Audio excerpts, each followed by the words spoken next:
अपने शुभ कर कमलों से बटन दबाकर लगभग 100 करोड़ से भी अधिक की लागत की विकास परियोजनाओं का उपहार आज जनपद आगरा को सौंप रहे हैं। आपका बहुत बहुत धन्यवाद, आभार। आप सभी की जोरदार तालियां होनी चाहिए इस अवसर पर।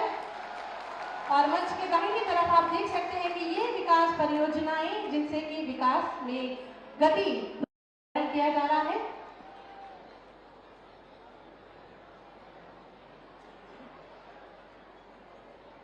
बहुत बहुत धन्यवाद माननीय।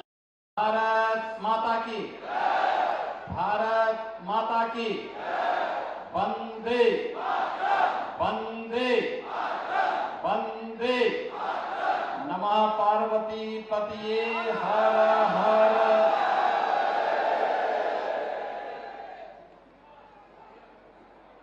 भारत के पूर्व प्रधानमंत्री, भारत रत्न स्वर्गीय अटल बिहारी वाजपेयी जी की पावन जयंती के अवसर पर उनकी पैतृक भूमि वटेश्वर धाम में आयोजित आज के इस कार्यक्रम में आयोजित इस समारोह में उपस्थित केंद्रीय मंत्री प्रोफेसर एसपी सिंह बघेल जी, उत्तर प्रदेश सरकार में मंत्रिमंडल के मेरे सहयोगी मंत्रीगण श्री सूर्य प्रताप शाही जी, श्रीमती बेबी रानी मौर्य जी, श्री जयवीर सिंह जी, श्री धर्मपाल सिंह जी, श्री योगेंद्र उपाध्याय जी, श्री धर्मवीर प्रजापति जी, माननीय सांसद श्री राजकुमार चाहर जी, जिला पंचायत अध्यक्ष श्रीमती मंजू भदौरिया जी, महापौर श्रीमती हेमलता दिवाकर जी, माननीय विधायक श्रीमती रानी पक्षालिका सिंह जी, श्री भगवान सिंह कुशवाहा जी, चौधरी बाबूलाल जी, डॉक्टर धर्मपाल सिंह जी, श्री पुरुषोत्तम खंडेलवाल जी, डॉक्टर जीएस धर्मेश जी, श्री छोटेलाल वर्मा जी, श्री विजय श्री भरे जी, भारतीय जनता पार्टी के प्रदेश के उपाध्यक्ष श्री संतोष सिंह जी, भारतीय जनता पार्टी के प्रदेश के महामंत्री, पूर्व विधायक और आज के इस कार्यक्रम में उपस्थित हमारे अन्य सम्मानित पदाधिकारीगण, ब्रज क्षेत्र के अध्यक्ष त्रिविजय साक्य जी, जिलाध्यक्ष गिरिराज सिंह कुशवाहा जी, महानगर अध्यक्ष भानु महाजन जी, पूर्व मंत्री राजा महेंद्र अर्गमन सिंह जी और अन्य हमारे सभी पूर्व और वर्तमान हमारे पदाधिकारी और जनप्रतिनिधिगण, भारी संख्या में सदैव अटल जी के प्रति श्रद्धा का भाव रखने वाले वटेश्वर धाम के सभी मेरे उपस्थित बहनों और भाइयों, भारत माता के महान सपूत पूर्व प्रधानमंत्री स्वर्गीय अटल बिहारी वाजपेयी जी की आज पावन जयंती है। इस अवसर पर पूरा देश स्वर्गीय अटल जी को उनकी सेवाओं के लिए स्मरण करते हुए नमन कर रहा है, अपनी श्रद्धांजलि अर्पित कर रहा है। इस अवसर पर उत्तर प्रदेश वासियों की ओर से स्वर्गीय अटल जी को नमन करते हुए मैं विनम्र श्रद्धांजलि अर्पित करता हूं। भाइयों बहनों, आज अटल जी की स्मृति में आयोजित इस कार्यक्रम में ढेर सारे कार्यक्रम चल रहे हैं। आपने देखा होगा, हम लोग पहले आए, स्वर्गीय अटल जी की एक भव्य प्रतिमा का हम लोगों ने अनावरण किया।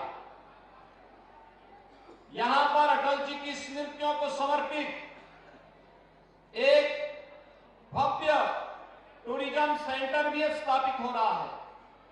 जहां पे अटल जी की स्मृतियों से जुड़ा हुआ, उनके जीवन से जुड़ा हुआ उनका म्यूजियम भी होगा, लाइब्रेरी भी होगी, और बटेश्वर धाम में सार्वजनिक कार्यक्रमों को करने के लिए सभागार भी होगा।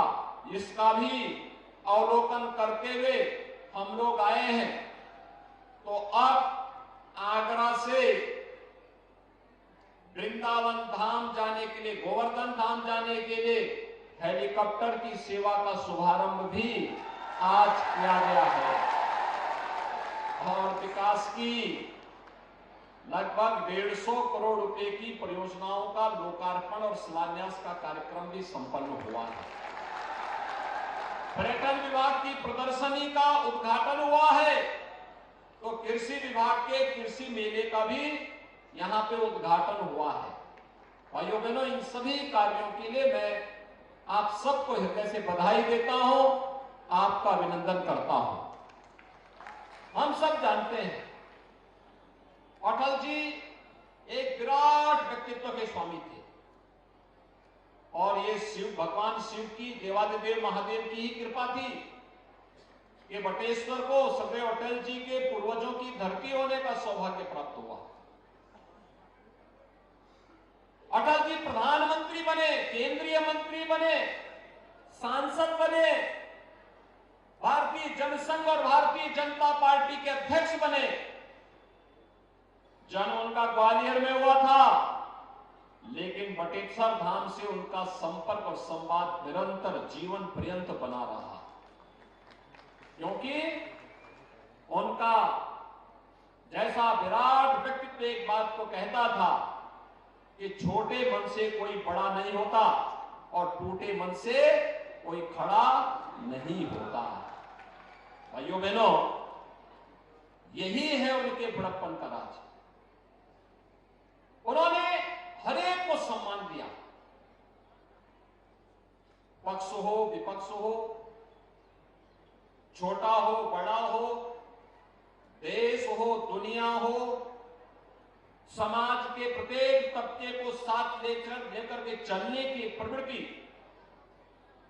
भारत की राजनीति के लिए परिवर्तनकारी सिद्ध हुआ।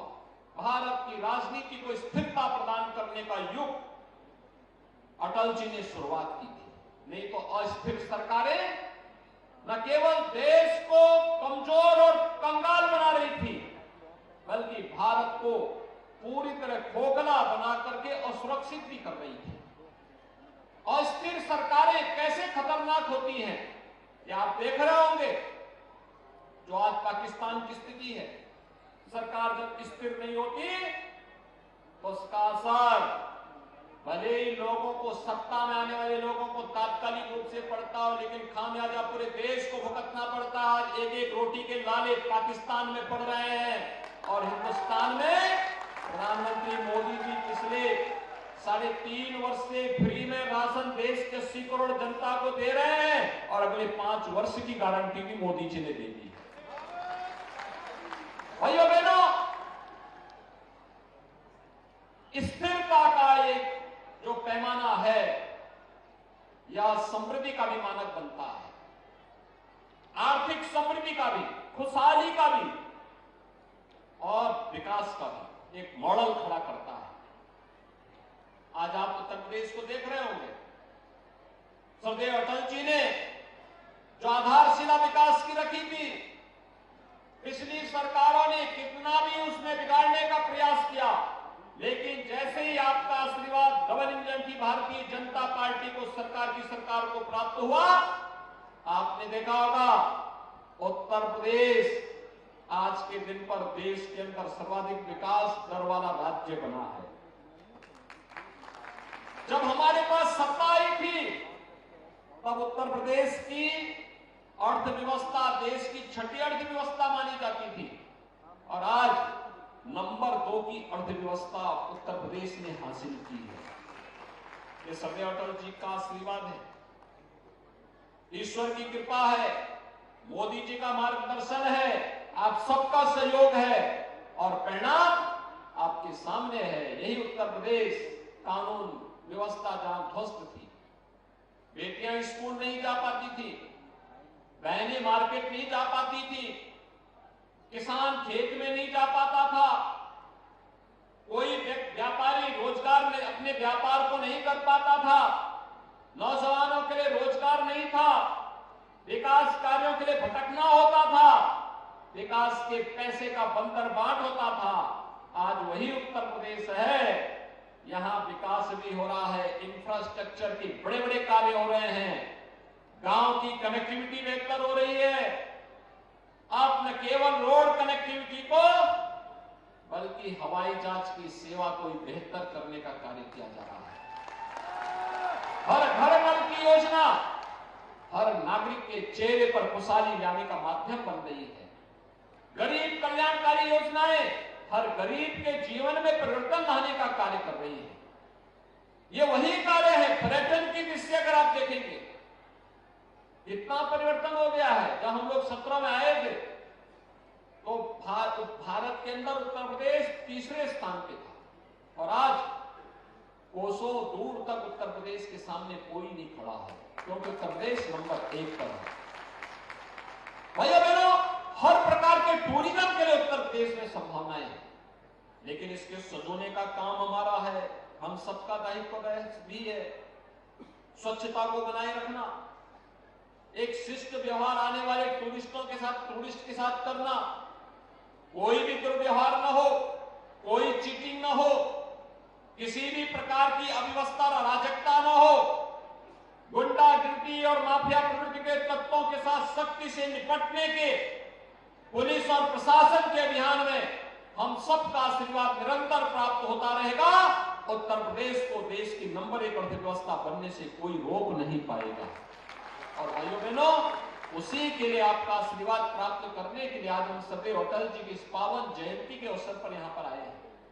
एक और आज सरदेव अटल जी की पावन जयंती है।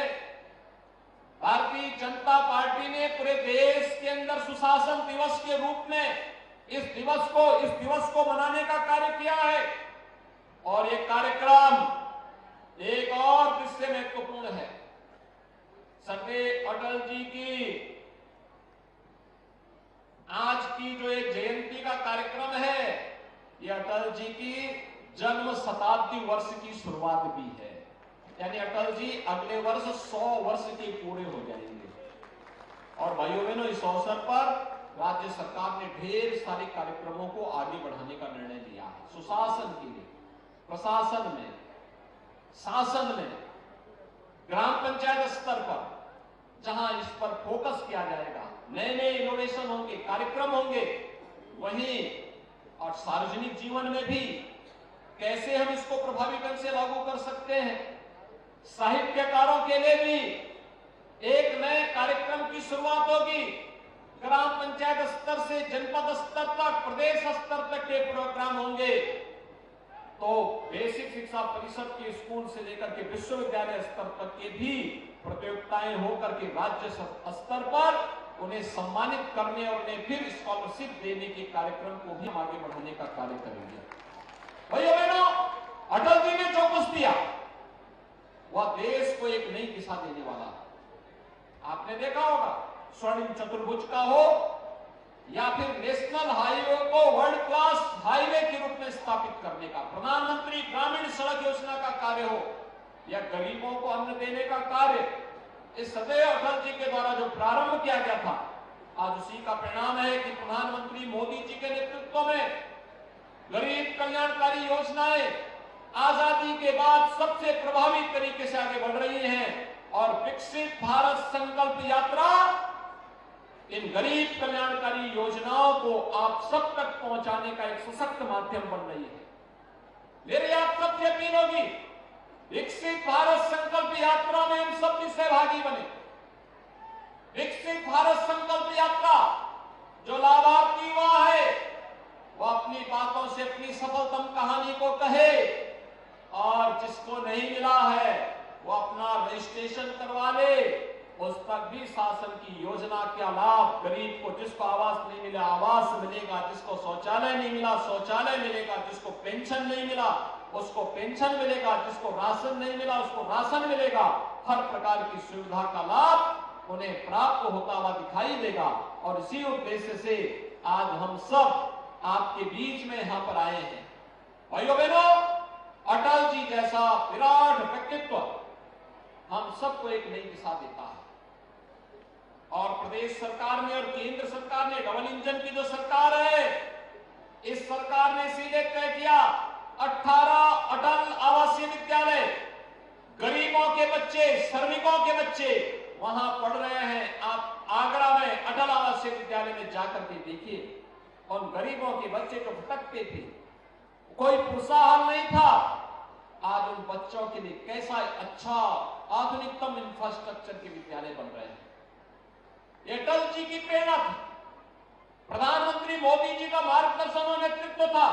उत्तर प्रदेश सरकार ने सफलतापूर्वक उसको लागू किया।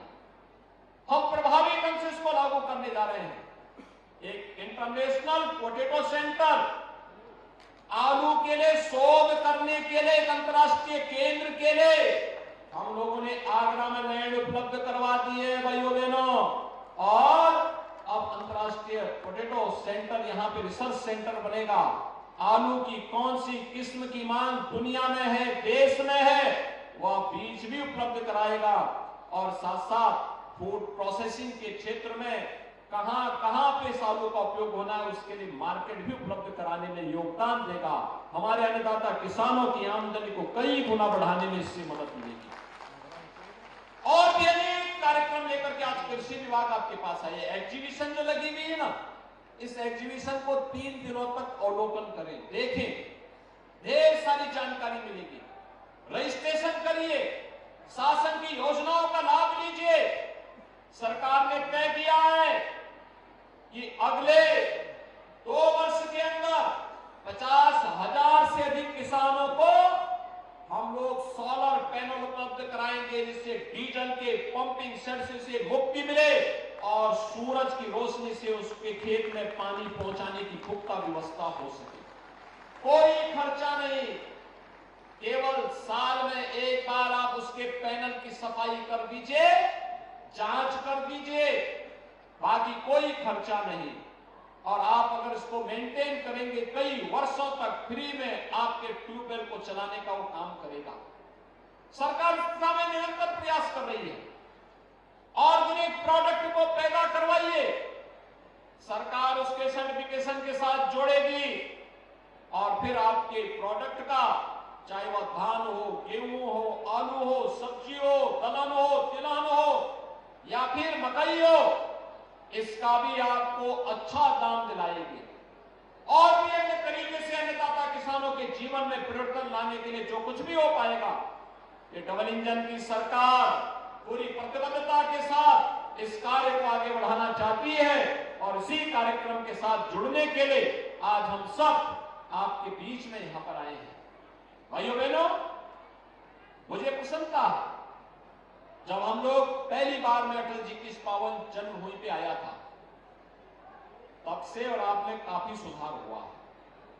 यहां पे आप सोचे 8वीं सदी से लेकर 13वीं सदी तक बने हुए मां यमुना के तट पर भव्य मंदिर उस कालखंड में बने हैं। इन मंदिरों ने विदेशी हमलों को भी झेला है, लेकिन तब भी यहां के जज्बे के सामने विदेशी हुकूमतें परास्त हुई और ये मंदिर फिर से आपकी आस्था के जीवंत केंद्र बनकर के उसी आस्था और श्रद्धा के साथ आगे बढ़ रहे हैं। और आज पर्यटन विभाग इनके सुंदरीकरण के कार्यक्रम को तेजी के साथ आगे बढ़ा रही है। भाइयों बहनों, यहाँ पे जो पर्यटन सुविधा का केंद्र बन रहा है, म्यूजियम बन रहा है, अन्य तमाम प्रकार के जो मल्टीपर्पज हॉल बन रहा है, लाइब्रेरी, अटल जी की साहित्यिक रुचि से जुड़े हुए जो यहाँ पे लाइब्रेरी तैयार हो रही है, ये सभी प्रकार की एक नई प्रेरणा का केंद्र बिंदु बनेगा। और बटेश्वर धाम को उसका पुरातन वैभव पुनः दिलाने का काम अटल जी के आशीर्वाद से या डबल इंजन की सरकार करके रहेगी। इसी आश्वासन के साथ आज मैं आपके बीच आया हूं। यहाँ के माननीय सांसद जी को, माननीय विधायक जी को, यहाँ के हमारे जितने भी अन्य माननीय जनप्रतिनिधिगण हैं, इन सबको इन योजनाओं में भाग लेने के लिए, जिन्होंने इन योजनाओं को यहाँ पे लाने में योगदान दिया है, इसके लिए मैं उन्हें बधाई देता हूं, आपका मैं अभिनंदन करता हूं और विश्वास व्यक्त करता हूं कि योजनाओं का लाभ बटेश्वर धाम और आगरा वासियों को प्राप्त होगा।